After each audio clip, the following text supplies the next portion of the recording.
కర్గిస్తాన్ సరిహద్దుకు చేరుగా ఉండే చైనా నగరం కర్గష్ లో ఆపరేషన్ థియేటర్ లో సర్జరీ కోసం ఓ పేషెంట్ సిద్ధంగా ఉన్నారు. కానీ డాక్టర్ మాత్రం అక్కడికి 5,000 కిలోమీటర్లకు దూరంగా ఉన్నారు. షాంఘై నుండే కష్గర్ లో ఉన్న పేషెంట్ కు ఆ డాక్టర్ చికిత్స చేశారు. ఇదేమి వీడియో కాల్ సలహా ఇచ్చేది కాదండో ఈ రోబోటిక్ టెక్నాలజీ. డాక్టర్ తన ఛాంబర్ లో నుంచి బయటకు అడుగు పెట్టకుండానే 1000 కిలోమీటర్ల దూరంలో ఉన్న పేషెంట్స్ కు లంగ్ సర్జరీ చేసి ట్యూమర్ ను తొలగించారు. అయితే జూన్ లోనే ఈ సర్జరీ జరిగిందని తెలుస్తోంది. కానీ దీనికి సంబంధించిన వీడియోలు ఇప్పుడు సోషల్ మీడియాలో వైరల్ అవుతున్నాయి. చైనాలో ఓ మూలన ఉండే షాంఘై నగరానికి చెందిన డాక్టర్ దేశానికి ఇంకో మూలన ఉన్న కష్గర్ నగరంలోని పేషెంట్ కు ఆపరేషన్ చేయడం సాధ్యమైంది రిమోట్ రోబో సాయంతో. ఈ సర్జరీ గురించి ఓ ప్రభుత్వ పోర్టల్ లో ప్రజలకు సమాచారం ఇచ్చారు. రోబో సాయంతో సర్జరీ చేసే తొలి హాస్పిటల్ షాంఘై చెస్ట్ హాస్పిటల్ అని డాక్టర్ లువో కింగ్ కాన్ మంచి సక్సెస్ రేట్ తో రిమోట్ సర్జరీలు చేపడుతున్నారని ఓ వెబ్సైట్ లో వెల్లడించారు.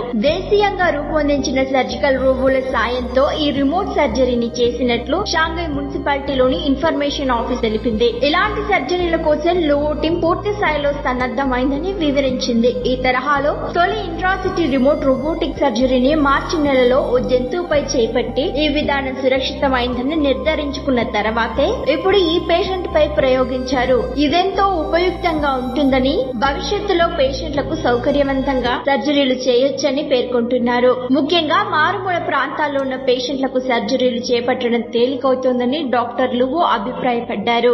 రోజు రోజుకు పెరుగుతున్న టెక్నాలజీ పుణ్యమా అంటూ డాక్టర్ల పని తేలిక కావడమే కాకుండా పేషెంట్ల ప్రాణాలు కూడా సమయానికి కాపాడగలుగుతున్నారు. అంతేకాకుండా సమయానికి తగిన వైద్యం అందుతోంది. ఇప్పటిదాకా డాక్టర్లు ఆపరేషన్ థియేటర్లలోనే రోబోటిక్ సర్జరీలు చేపట్టారు. రానున్న రోజుల్లో అమెరికాలోని టాప్ హాస్పిటల్స్ లో డాక్టర్లు రిమోట్ రోబోటిక్ సర్జరీ విధానంలో చిన్న పట్టణాలు, పల్లెటూర్లలో ఉన్న పేషెంట్లకు కూడా ఆపరేషన్ చేసి ప్రాణాలు కాపాడొచ్చన్నమాట.